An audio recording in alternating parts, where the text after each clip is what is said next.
Halo guys, kembali lagi bersama kita berdua di Nuansa Membaca. Kita akan melanjutkan beberapa diskusi kita terkait sebelumnya kita bahas-bahas buku yang akan kita diskusikan dan kita udah baca sebelumnya. Yoi. Bersama Swaki dan gua, kita akan bahas sedikit demi sedikit apa yang kita udah tahu, apa yang kita udah baca dan kita renungkan. Terus kita yakini. Yoi. Baru kita diskusikan bareng-bareng. Tuh. Kira-kira gitulah ya. Ya, ngomong kosong aja. Ngomong kosong aja. Sambil ngopi nih. Sambil ngopi dulu lah. Ada kopi. Kemarin terakhir itu tuh, manusia terlahir baik atau jahat dari humankind. Iya, terakhir yang gue bahas ya. Kita bahas. Terus, apalagi tuh ya, lu mau ngomong ini gua nggak salah revolusi, buku revolusi tuh. Oh iya. Dek 1, dek 2, dek 3. Itu kemarin belum sempet tuh dijelasin lebih lanjut tuh. Benar. Seru tuh, coba-coba. Jadi gue baca waktu itu buku judulnya Revolusi. Bukunya tebal banget, warnanya merah. Merah marun? Bukan, merah darah. Persisnya gue lupa yang nulis siapa, tapi latar belakang si penulis ini adalah wartawan yang sedang bekerja atau internship di ibu kota lah, di Jakarta gitu. Okay. Intinya pada dasarnya adalah pendahuluannya mengapa dia nulis buku Revolusi ini, karena dia resah kenapa ada negara sebesar Indonesia dengan sekian belas ribu pulau, sekian ribu suku dan letak geografis yang strategis dan sangat besar bangsanya, itu tuh tidak pernah diperbincangkan di skala dunia. Oke. Karena ukuran Indonesia, negara Indonesia itu dari Eropa Timur sampai Eropa Barat tuh itu Indonesia gitu. Jadi gede banget memang. Oh, segede gitu tuh. Segede itu ya panjangnya. Nah, kenapa Indonesia dengan kekayaan dan keragaman ini nggak pernah dibahas di dunia? Okay. Yang dibahas justru malah Thailand, yang dibahas malah Singapura gitu, yang terkenal di Asia. Indonesia kenapa nggak pernah dibahas? Akhirnya dia mulai pelan-pelan menyusuri situs-situs sejarah di Indonesia itu dari mulai kemerdekaan sampai politik-politik akhir-akhir ini. Nah, yang paling menarik adalah terjadinya revolusi-revolusi itu. Revolusi-revolusi itu akhirnya dicari tahu sama dia, seperti revolusi Perancis, revolusi Bolshevik, revolusi Indonesia juga, itu tuh punya kesamaan. Kesamaannya adalah revolusi itu potensi terjadinya sangat besar jika Dek 2 berhasil mengkoordinasi atau mengorganisasikan Dek 3-nya. Oke. Gitu. Nah, di sini dikasih tahu sama dia ada Dek 1, Dek 2, Dek 3. Dek 1 tuh elit-elit, yang pasti ya top 5% lah, top 1% gitu, orang yang kaya-kaya, intelektual pasti.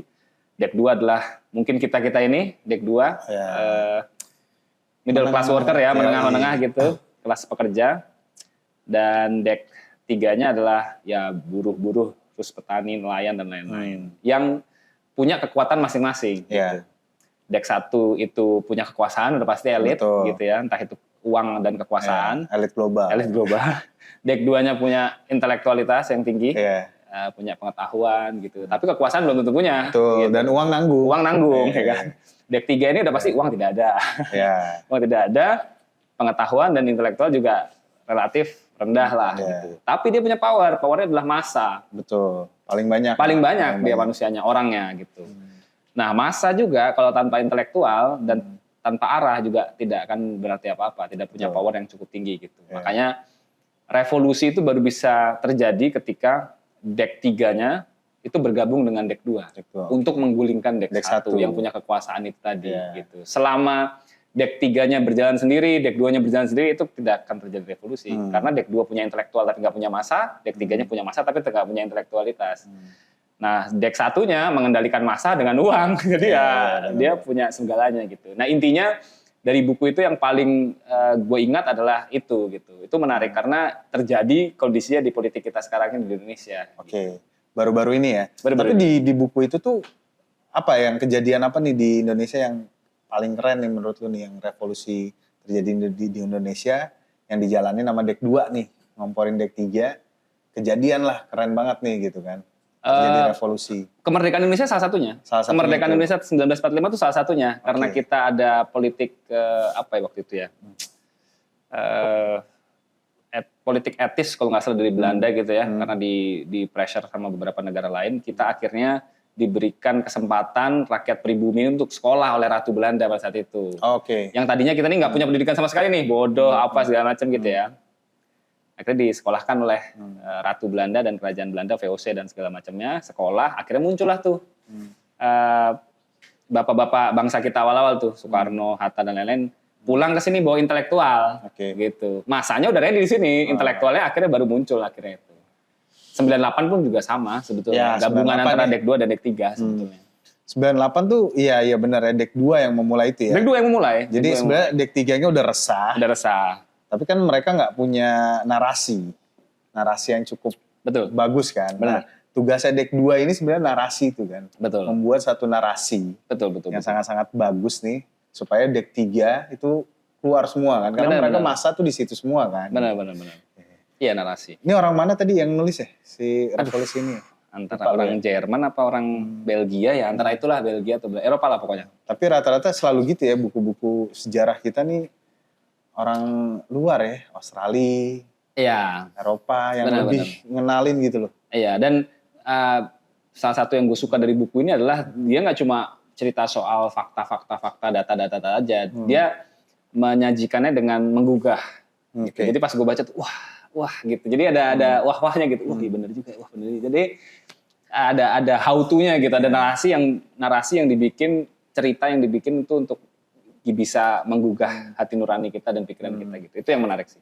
Berarti kan buku yang bagus tuh gitu ya. Jadi penulisannya juga. Iya, kadang soalnya kan kalau emang orangnya pinter banget, cuman penulisannya kurang gitu ya. Benar. Kita nggak ke bawah kan. Benar. Karena kebetulan ini buku lu baca, anjing keren banget nih. Benar. Penulisannya tuh gaya penulisannya keren banget gitu. Jadi akhirnya lu terhanyut dalam situ kan. Dan kadang-kadang tuh kita klik dengan buku tuh ya entah berantah aja, random aja gitu. Kadang-kadang kita klik sama buku ini, gue klik banget sama buku ini, gue kayak masuk apa segala macam gitu ya. Tapi ada orang yang juga biasa aja menurut gue gitu. Ya itu klik tuh emang gue kemarin ketemu ngobrol juga, klik tuh tidak bisa dipaksakan. Iya betul. Klik tuh ya klik aja sendiri sama orang gitu. Ini seru sih karena gini, kadang kan kita kan punya kalau referensi buku, film, musik itu kan biasanya kan ada referensi yang udah disajikan sama dunia nih.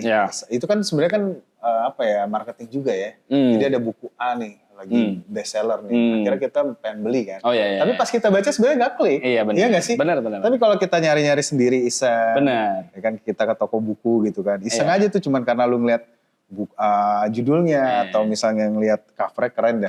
Atau lu baca-baca dulu belakangnya kan. Iya, ini menarik nih buat gue nih. Itu biasanya lebih klik. Bener. Iya kan? Daripada yang kayak kita emang udah disuguhin sama media nih. Mega bestseller apa gitu. Tapi kita gitu kan. Tapi pas baca biasa aja lagi gitu kan. Emang klik tuh. Iya. Karena kayaknya revolusi juga lu nemu buku itu kayak gitu ya. Iya benar. Maksudnya kayak nggak di drive sama. Ini buku top 10 masalah tentang sejarah gitu enggak ya? Iya. Kalau lu apa Man? Terakhir yang lu waktu itu kemarin terakhir kita ngobrol lu bahas soal psikologi orang kan? Yoi. Apa ya? Ya sebenarnya kan kalau gue banyaknya suka psikologi gitu lah. Kalau filsafat kita sama-sama suka lah gitu kan. Tapi itu nanti dah next lah kita filsafat gitu kan. Banyak tuh seru banget tuh soalnya itu kalau filsafat tuh. Kalau psikologi tuh simple menurut gue. Hal-hal simple kayak misalnya kan kemarin lu tuh sempat bahas humankind tuh, manusia dilahirkan baik atau jahat kan. Terus ya kita agree lah bahwa sebenarnya pada dasarnya manusia itu terlahir baik gitu kan. Kalaupun jahat kemarin lu udah sampaikan lah fakta-faktanya, misalnya pas perang itu pakai senjata pemusnah massal tuh nggak yang langsung langsung berdampak rasanya. Iya gitu kan. Jadi gue tuh suka banget sama, ya kita tahu lah kalau bapak psikologi dunia itu kan selalu Sigmund Freud kan. Tapi dia tuh punya, kalau nggak salah nih salah satu muridnya juga ya, tapi nggak jauh beda sih umurnya juga. Alfred Adler. Dia orang mana tuh? Austria kayaknya kalau nggak salah. Nah, gue itu sebenarnya nggak sengaja gara-gara dulu lu sama gue baca satu buku yang sama lah, How to Win Friends and Influence People. Dari Dale Carnegie. Itu gimana pun juga tuh buku bagus banget. Bagus banget. Tahun 72, 71. Oh enggak. 20-an oh, 20-an ya? 30-an apa gitu, lebih lama lagi tuh. Iya, lebih tua lagi tuh. Tapi emang udah di remake gitu kan. Tapi pada intinya kan itu buku mengajarkan kita untuk bersikap disukai sama orang, Oke. atau kita gimana menghadapi orang-orang yang sebenarnya nggak kita sukai gitu kan. Sebenarnya kan antara dua itu kan. Reaksi ya kan. Nah, si Adler ini punya satu konsep psikologi yang menurut gue menggugah. Karena kan kalau misalnya Sigmund Freud pada dasarnya itu kan menekankan ke trauma masa lalu kan. Jadi apa kita sekarang ini ya hasil kita masa lalu kan. Makanya itu dipakai oleh banyak psikolog sekarang ya. Betul. Ya, Pasti kalau selalu ada ini kita harus cari akarnya ke belakang. Betul. Jadi ngaitinnya dulu lu kecil punya trauma apa dan sebagainya, bla bla bla. Kita adalah hasil dari trauma kita. Menurut teori Freud. Iya, dan kebanyakan mungkin sekarang masih kayak gitu ya. Ini pasti kontroversi sih ya. Iya. Cuma gua ngerasain sendiri gitu, apa yang dibilang Adler ini menurut gua lebih masuk akal gitu. Jadi kalau Adler ini menekankan lebih ke tujuan hidup dan makna hidup. Jadi misalnya ginilah. Misalnya adalah gua korban misalnya, gue pernah diselingkuhin nih sama pasangan gua gitu kan. Terus ya seperti kita tahu, kalau misalnya lu bener-bener cinta sama orang terus lu diselingkuhin kan lu jadi emo banget ya. My Chemical Romance kali ya. Pokoknya lu jadi orang yang sangat-sangat emo lah ya kan. Nah, sebenarnya itu bukan masa lalu lu pernah diselingkuhin yang bikin lu menjadi seperti itu. Yang bikin lu terpuruk, yang bikin lu sedih gitu ya. Tanpa lu sadarin ya tujuan hidup lu pengen dikenal sama teman-teman lu, sama orang-orang yang ngelihat lu ini ya, lu orang yang tersakiti. Gitu. Jadi dibalik tuh konsepnya. Jadi dibalik konsepnya yang tadinya misalnya Freud itu ya lu akibat masa lalu lu kan. Kalau Adler ini enggak, itu tujuan lu aja. Lu pengen dikenal sebagai apa. Gitu kan. Karena ternyata manusia itu memiliki inferiority kompleks yang tinggi. Jadi kita nih punya rasa rendah diri itu tinggi banget. Nah itu akhirnya akibatnya salah satunya itu. Jadi kita sering salah memaknai apa masa lalu kita yang pernah terjadi sama kita nih gitu kan. Jadi kita jatuhnya kesannya seperti malu gitu ya. Rendah diri, malu. Terus akhirnya kayak misalnya lo jadi pemarah deh. Jadi pemarah itu kan sebenarnya kan tujuan. Jadi misalnya nih, lo lagi mau marahin anak lo nih. Ya kan? Gara-gara dia numpahin apalah. Tapi bos lo nelpon. Nada lu berubah gak? Iya benar. Ya kan? Pasti kan lu gak mungkin ngangkat telepon bos lu, apa sih lu? Gitu kan? Gak mungkin, pasti nada lu berubah. Benar. Ya kan? Siapa? Ya ada yang bisa dibantu gitu kan? Ya kan? Udah selesai lu telepon sama bos lu ngomong lagi sama anak lu marah kan? Sebenarnya itu kan kita yang buat kan? Iya benar. Si amarah itu tuh kita yang buat kan? Jadi sebenarnya semua tuh bisa di-drive kalau kita mengerti tujuan kita tuh apa. Berarti sebetulnya, ini gue ulang lagi biar clear ya. Jadi sebetulnya menurut si Adler ini kita atau dewasa ini, kita saat ini adalah tujuan kita. Betul. Bukan masa lalu kita. Betul. Jadi tergantung fokusnya aja ya. Fokusnya kita tuh, kita mau dikenal sebagai orang yang tersakiti atau orang yang keluar dari rasa sakit gitu kan. Betul. Nah kalau kita fokusnya adalah yang lalu, ya kita akan merasa bahwa diri kita adalah korban dari ini, korban dari ini, korban dari ini. Tapi kalau fokus kita adalah gue adalah orang yang lepas dari masa lalu itu, gue adalah orang yang baru gitu kan. Karena kan gini, kenapa gue suka banget sama Adler? Karena gue suka banget sama Sartre juga kan. Nah Sartre dan Adler ini hidup di masa yang bersamaan nih. Dan mereka ternyata sama-sama punya pandangan yang sama. Bahwa kayak kalau Sartre itu kan lebih saklek kan. Dia ngomongnya bahwa manusia dikutuk untuk bebas. Kalau lu bilang kan kita dikutuk nih untuk bebas. Benar, nih gitu kan. Nah jadi kan kita itu bebas memilih tujuan kita kan. Atau memaknai apa yang pernah terjadi sama kita. Benar. Gitu kan. Ya kebebasan itu ya. Kebebasan itu menurut Sartre adalah kutukan. Gitu. Iya, jadi kan kita kan selalu bebas nih. Kita akhirnya bertanggung jawab penuh karena ada satu novel. Iya, ada satu novel dia tuh Nausea. Itu tuh tokoh utama di novel itu. Itu tuh sebenarnya kan dia kan intinya adalah kayak kita lah, resah. Kok hidup begini. Akhirnya di ujung itu dia menyadari bahwa ternyata kita nih ujung-ujungnya memaknai hidup sendiri aja. Punya tanggung jawab, maksudnya semua tuh tanggung jawab kita gitu. Kita mau memaknai hidup seperti apa, kita mau jadi apa dan lainnya itu ya. Itu kita sendiri semua. Full kita yang kontrol itu semua kan gitu kan. Jadi kita nggak bisa seharusnya kita nggak bisa menyalahkan orang lain ya. Gara-gara dia tuh enggak ya. Ya kita kan sering lah baca beberapa buku yang mengajarkan kita ya. Sebenarnya balik lagi coba deh sebelum lu nyalain orang lain ya kan. Coba deh lu lihat dulu tujuan hidup lu apa gitu kan. Karena kan salah satu tujuan hidup manusia yang membuat manusia bahagia itu kan kita pernah baca tuh satu kutipan bagus dari Adler tuh. Manusia tuh pada intinya pengen dianggap penting dan pengen menjadi berharga dalam lingkungan sosialnya kan. Itu yang di buku ini ya, di buku How to Win. Itu kan akhirnya kan kalau kita melakukan sesuatu yang berdampak sosial kan, kayak misalnya kayak lu cerita kemarin ke gue perjalanan lu ke Boti itu kan, wah itu kan sebenarnya itu kebahagiaan lu. Di balik lu capek, di balik lu stres dan sebagainya, lu cerita, wah itu seru sih. Tapi lu menemukan satu kebahagiaan di situ yang sebenarnya akhirnya membuat lu menjadi manusia gitu. Ya kan? Akhirnya lu punya satu tujuan hidup gitu. Untuk memaknai hidup ini apa sih gitu. Iya. Kalau coba deh lu ceritain deh, gue seru tuh. Ini kalau diceritain ya tipis-tipis lah. Tapi seru tuh, itu makna hidupnya soalnya keren banget. Iya, proses, gue menamainya proses pencarian makna kan. Proses gue mencari makna hidup gue. Dan gue pengen ngetes gitu, apakah benar kutipan-kutipan buku-buku atau kesimpulan-kesimpulan yang gue yakini benar itu benar terjadi di realitas. Gitu. Jadi kan gue meyakini gitu ya bahwa what goes round comes round. Gitu. Jadi apa yang lo lakukan akan kembali pada diri lo sendiri. You're gonna reap what you sow. Kita memanen apa yang kita tuai. Tabur tuai. Gue kan meyakini bahwa ketika lu membantu orang, lu akan dibantu. Ketika lu membahagiakan orang, lu akan bahagia. Ketika lu membuat orang sukses, lu juga akan sukses gitu. Gue mencoba untuk mendalami kata-kata itu terus-menerus gitu. Terus akhirnya kemarin gue dapat kesempatan lah untuk mencoba. Gue cobalah nih. Walaupun gue 1,5 tahun yang lalu udah pernah ke sana dan gue mencoba untuk datang ke sana lagi ke sebuah kota di Kupang. Kabupatennya namanya Timur Tengah Selatan.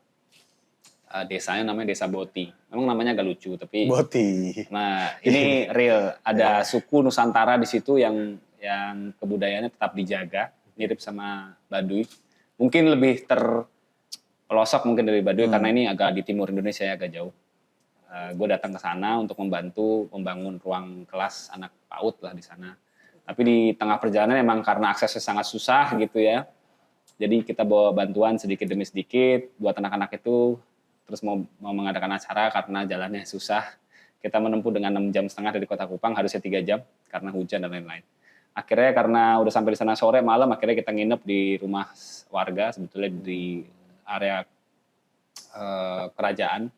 Di situ ada suku namanya suku Boti yang masih tidak percaya agama, tidak menerima kemodernan gitu, tidak bersinggungan dengan orang secara sering gitu ya. Jadi sukunya suku terpencil dan memang mau melestarikan budayanya mereka aja. Jadi nggak ada listrik di sana, nggak ada wifi, nggak ada HP juga nggak ada. Jadi mereka hidup selayaknya manusia, ya manusia aja gitu.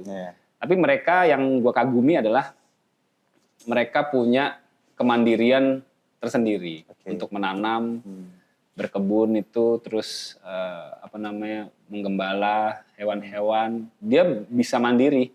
Semuanya mandiri, makan bisa ubi, bisa jagung, bisa nasi, bisa kambing, babi, ayam, bebek. Mereka makan sendiri, tumbuhin tumbuhan sendiri, kelapa, pisang, segala macam nanam sendiri dan makan itu sendiri. Mereka sekitar ada 380 atau 370 rakyat di sana, khusus di Kerajaan Boti itu. Dan mereka bisa swasembada pangan dan diteliti oleh banyak orang yang meneliti, ada nih suku terpencil yang bisa swasembada pangan tanpa ada bantuan dari luar gitu. Ya intinya setelah gue melewati masa-masa itu, gue bantu, terus gue merasa pulang tuh gue senang aja sama teman-teman bahwa ini part of kenyataan bahwa ketika lu membahagiakan orang lain, lu tuh bahagia juga. Ketika lu membantu orang lain, lu tuh dibantu juga gitu. Jadi gue ngerasa kemarin ada kesulitan-kesulitan itu tuh dibantu oleh rakyat. Mobil terperosok di lumpur dibantu oleh 15 rakyat daerah tersebut gitu ya.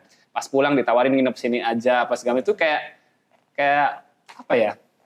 Kayak bener apa yang gue yakin itu ternyata emang beneran gitu, terjadi gitu. Jadi apa yang lu lakinin tadi sebenarnya kan lu dari awal ini niatnya adalah ingin membantu. Tahu-tahu lu dibantu. Tanpa lu sadari, di sana lu tuh banyak dibantu juga. Benar. Ya kan salah satunya bukan bantu masalah fisik doang ya, tapi kan masalah akhirnya lu dibantu, oh makna hidup tuh lebih dalam lagi ya gitu. Betul. Dengan lu ketemu orang-orang di sana, bahkan lu emes kan, mereka bisa tuh. Betul. Yang kemesan itu adalah setelah gue pulang, ini cerita singkatnya lah ya. Setelah gue pulang, gue ngerasa bahwa banyak teman-teman yang komen juga, ih kasihan ya mereka terpencil, kasihan ya gitu. Gue juga iba juga, di satu sisi iba juga, iba juga, kasihan juga ya mereka gitu. Jadi for your information, ini ada boti dalam, ada boti luar.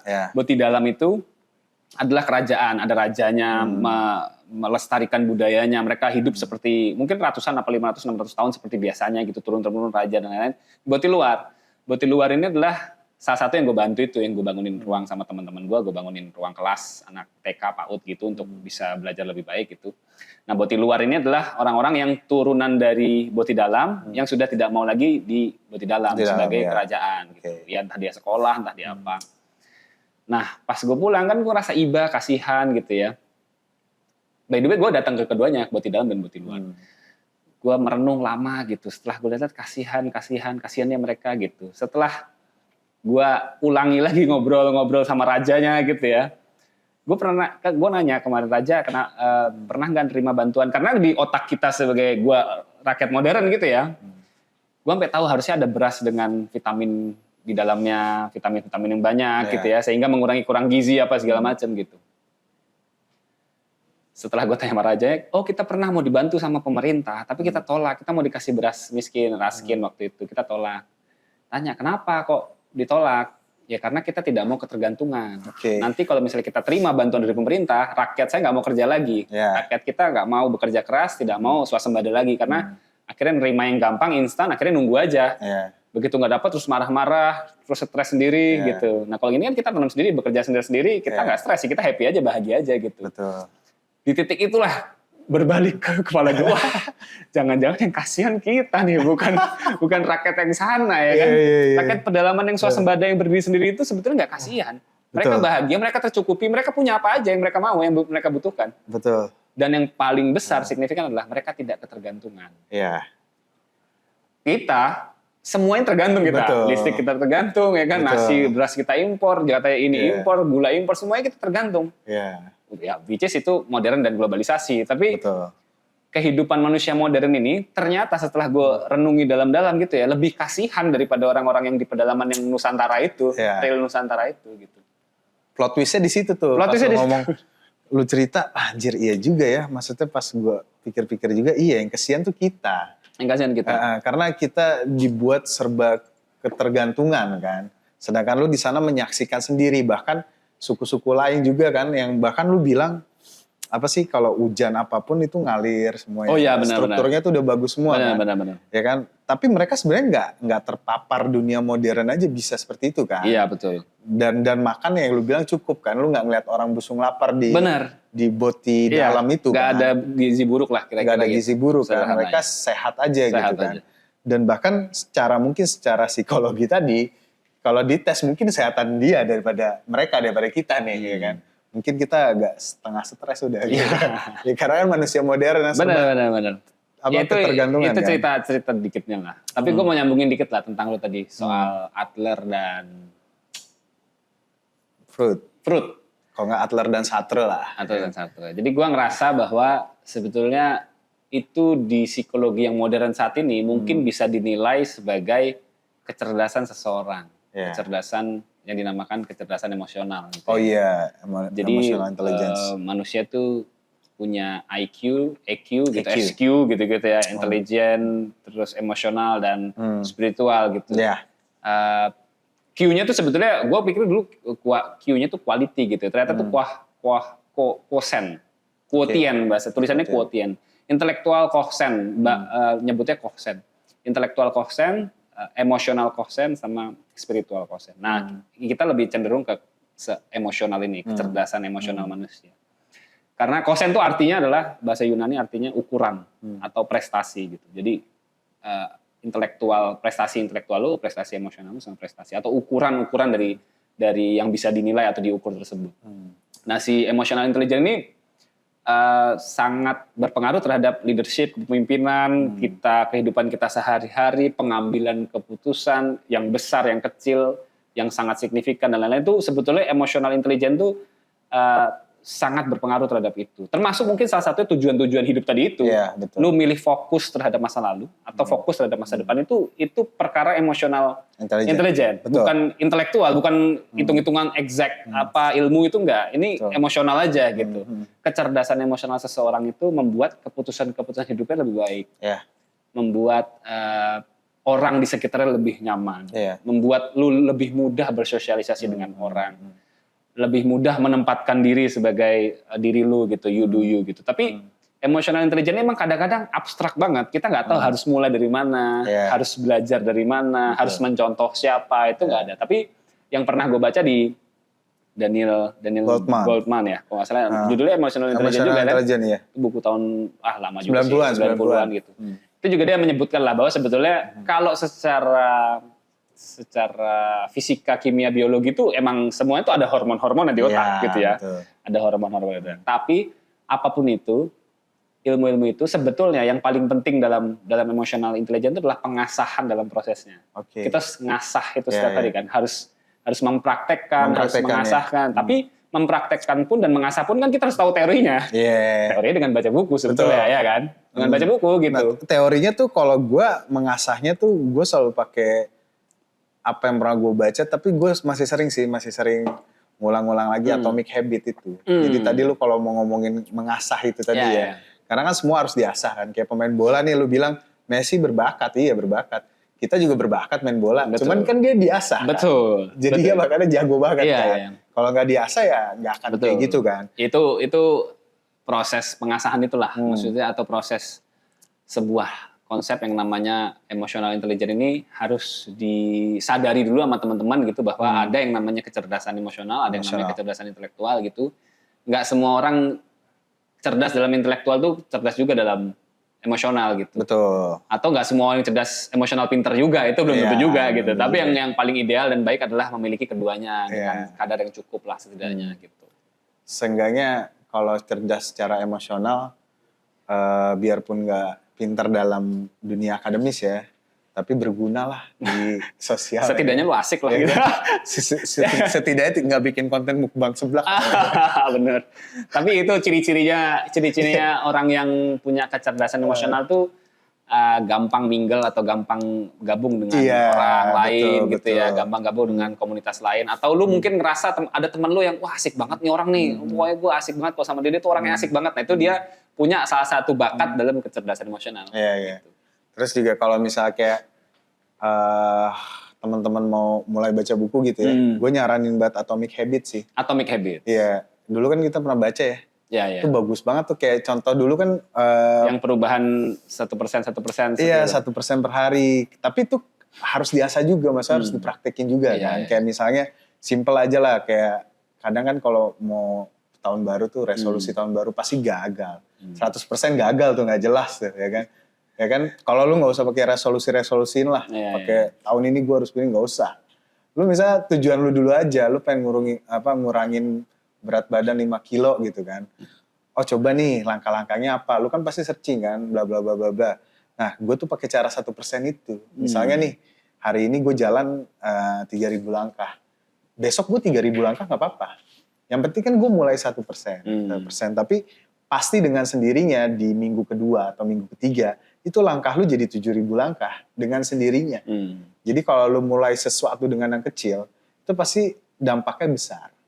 Beda dengan lu mulai dari besar kan. Sama lah kalau ya kita lihat hasil-hasil sukses orang di dunia kuliner gitu kan. Pasti kan yang dari kecil cenderung lebih sukses di akhir dan panjang kan. Beda sebetulnya sama ini dari awal fokus pembentukan goalsnya ya. Kalau pembentukan goals lu terlalu besar, lu tuh kemungkinan besar gagalnya tuh lebih baik gede. Lu bikin goals tapi kecil-kecil gitu, tapi tiap hari gitu, tiap atau hari. mungkin short term lah gitu. Ya jadi short term itu menghasilkan long term juga kan akhirnya. Betul.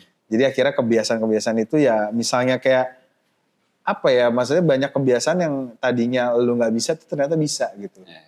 Ya lu ngerasain lah, banyak lah pastilah hal-hal kayak gitu. Kalau gue buku yang mungkin bisa gue rekomendasiin, ini buku favorit salah satu dua favorit gue ya. Humankind itu kalau buku tuh kadang-kadang ada distopian, ada utopian gitu ya. gue suka yang utopian. Utopia. Gue lebih suka karena lebih cenderungnya ke optimis gitu. Orangnya di Humankind itu tidak menjelaskan bahwa manusia itu baik atau buruk, itu enggak, tapi dia menjelaskan bahwa dia percaya bahwa manusia itu baik. Ujungnya akan baik karena data-data ini dan karena ini kayaknya gue yakin adalah manusia itu baik. Jadi dia optimis lah, intinya optimis gitu. Betul. Terus yang paling gue suka karena gue udah membaca beberapa buku sejarah segala macam, fragmen sejarah intelektual tuh Ignatius Claden tuh keren. Gue suka sekali. Gue tahu banyak hal dari situ. Baruch Spinoza juga gue tahu dari situ akhirnya gitu. Terus masalah Franz Seda yang Atma Jaya kemarin gue cerita itu juga gue tahu dari situ.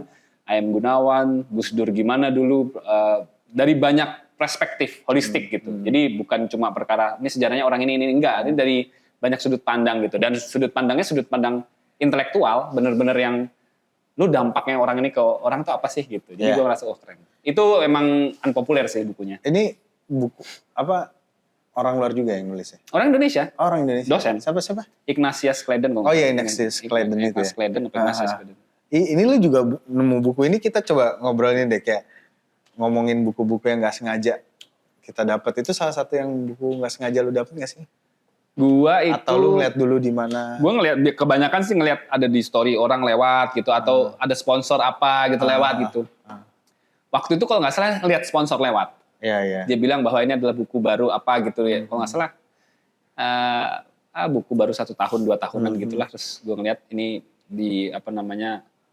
di kayaknya dicetak ulang gitu ya, ada keluar gitu. Gue entah itu toko buku apa yang baru ngeluarin gitu atau baru ngejual terus keluar gitu sponsor gue. Kayaknya seru nih karena ada gambar Gus Dur nih, ada gambar Soekarno di depan itu, ada gambar ini ya. Wah kayak keren nih, gue baca-baca gitu. Gue beli gitu. Biasanya online sih gue. Iya online. Online belinya jarang sih. Ke toko buku ya biasanya saya toko buku beli 3-4 gitu. Makarya gitu ya, ke Salma ya. Jalma. Ke Gramedia itu sekali beli langsung 3 atau 4. Iya. Ke ini juga seru tuh, udah lama tuh kemana? Blok M bawah tuh yang second buku-buku second tuh. Aduh, gimana ya? Yang Blok M Square di bawahnya, di lantai bawah. Iya, ada yang jual-jual buku ya? Buku bekas ya? Cuman sayangnya banyak KW itu loh. Buku-buku kayak misal Sapien gitu-gitu tuh. Banyak versi KW-nya. Lu tuh banyak gak sih Man buku yang belum lu baca di rumah? Banyak banget. Gue sama lo, gue juga banyak loh. Pareto aja lah. Pareto ya? Pareto nih, dari 100%. Paling 20% tuh yang baru gue baca. Tuh lu juga pasti. Iya. Tapi aneh ya, kita banyak buku yang belum kita baca, tapi kita nafsu beli buku lagi gitu kalau ngeliat buku kenapa bagus. Ya gitu ya? Iya, gak tahu kenapa ya. Mungkin karena, ya gue gak tahu ya, banyak juga yang pernah bahas gitu kan. Yang penting beli aja dulu dan sebagainya macam. Nanti lu pasti punya waktu untuk atau baca. itu menandakan bahwa sebetulnya buku lu yang banyak itu atau istilahnya pengetahuan yang lu punya itu sebetulnya adalah tanda bahwa lu tuh nggak tahu banyak hal. Betul. Iya kan? Salah satunya itu. Tanda dari dunia bahwa sebetulnya lu tuh banyak, lu ngerasa lu pinter gitu, tapi sebetulnya enggak juga. Ini dari 100% buku ini 80% lu belum buka atau udah baca lu lupa-lupa gitu. Iya, bener. Sama ini sih kalau gue lebih sepele tuh, gara-gara apa? Gue pernah ngomong sama lu nih. Kalau ini sebenarnya lebih ke cewek sih, jadi ada kayak seorang bapak ngomong ke anaknya yang cewek. Kalau gue lupa dari kutipan dari film atau dari novel atau apa. Tapi kalau lu pengen nikahin cowok, terus lu ke rumahnya, TV-nya dia lebih gede daripada rak bukunya, lu tinggalin, gitu kan. itu sesepele itu gue. Siapa tahu dia ngekos man, kita nggak tahu, ya kan. Siapa tahu dia ngekos nggak cukup. Siapa tahu dia modelnya audiobook ya, atau nggak YouTube gitu kan, denger ini kan. Tapi itu keren loh, maksudnya gue akhirnya menjadi tujuan hidup gue gitu. Maksud gue di ruangan gue itu jangan sampai TV gue lebih gede daripada buku-buku. Koleksi buku gue gitu kan. Itu keren loh, sepele tapi akhirnya ya itu gue beli. Gimana kita kalau ngeliat buku, keren nih, murah lagi ya kan, beli gitu kan. Tapi ya kadang emang kalau urusan kita ngebaca itu yang kayak tadi kita bahas di awal ya, kadang buku yang klik itu nggak kita paksain. Betul. Susah butuh. Kayak misalnya depan mata nih, lu udah ngeliat cuman lu nggak mau, itu nggak ngeklik tuh. Tapi kayak misal lu nggak sengaja aja lagi bengong nih, kayak buku menarik gitu. Tau-taunya tuh lu dapet banyak dari situ. Betul. Kayak gue pernah ada buku sepele tuh, gue iseng doang tuh lagi beli buku kan ke Gramet, ada buku Philosophy of Walking, tapi bahasa Indonesia kayak apa sih nih gitu kan, kayak gak jelas deh gitu kan. Covernya warna kuning ya kan, bukunya tipis-tipis gitu kan. Gak gue baca-baca kan, terus suatu hari gue baca, wah anjing gue bener-bener gak berhenti tuh baca buku itu. Padahal kayak yang nulis juga siapa gitu kan. Intinya lu klik aja gitu kan. Gak ada di top 10 itu, gak ada di top 10. Tapi pas gue baca, cocok aja. Gila nih keren banget, kayak ngejelasin intinya adalah emang banyak ide-ide brilian dari filsuf-filsuf zaman dulu tuh yang mereka tuh sambil jalan kaki gitu, sambil di ruang terbuka gitu ya kan, kayak misal Isaac Newton kan grafiti nggak mungkin tuh dia nggak di ruang terbuka, kan di bawah pohon apel kan, di makan seblak itu nggak mungkin ya. Gitu ya. Gitu. Iya. Gimana? Apalagi nih? Kayaknya udah lah ya, cukup lah ya. Nanti biar next lagi. Iya, biar next lagi kali ya. Pengen sih ngobrol ya. Nanti iya. Kalau next tuh pengen ngobrol ya. Ngobrol sama orang ya. Kita udah punya ada seseorang, pokoknya rahasia sementara. Pokoknya semoga orangnya mau lah ya. Semoga orangnya mau, tapi intinya kita berdua cukup mengagumi orang ini karena vokal dan logis, pinter gitu, dan kisi-kisinya. pokoknya intinya adalah pokoknya nanti kita undang di next wawancara. Kita pengen wawancara berdua soal buku-buku dan keresahan-keresahan terakhir beliau.